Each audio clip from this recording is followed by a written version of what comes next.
She hesitated for a moment, still looking at me intensely.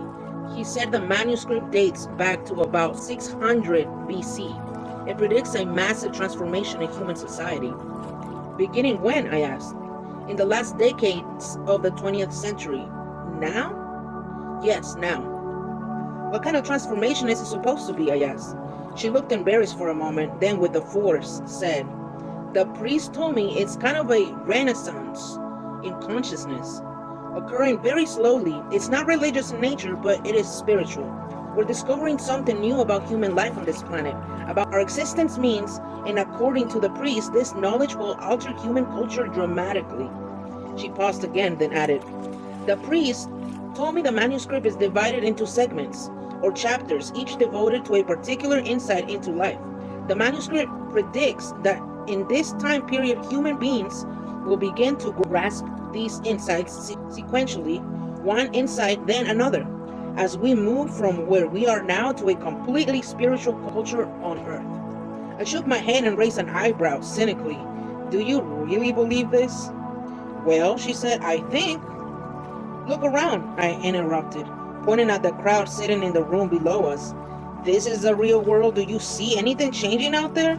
Just as I said that, an angry remark erupted from a table near the far wall, a remark I couldn't understand, but which was loud enough to hush the entire room.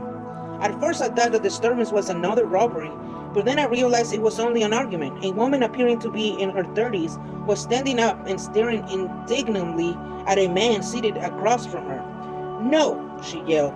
The problem is that this relationship is not happening the way I want it. Do you understand? It's not happening. She composed herself, tossed her napkin on the table, and walked out. Charlene and I stared at each other, shocked at the outburst that had occurred. At that very moment, we were discussing the people below us. Finally, Charlene nodded towards the table, where the man remained alone, and said, it's the real world that's changing. How? I asked. It's still off balance. The transformation is beginning with the first insight. And according to the priest, this insight always surfaces unconsciously at first, as a profound sense of restlessness. Restlessness? Yes. What are we looking for? That's just it. At first, we aren't sure. According to the manuscript, we're beginning to glimpse an alternative kind of experience. Moments in our lives that feel different somehow, more intense and inspiring. But we don't know what this experience is or how to make it last. And when it ends, we're left feeling dissatisfied and restless with a life that seems ordinary again. You think this restlessness was behind the woman's anger? Yes, she's just like the rest of us.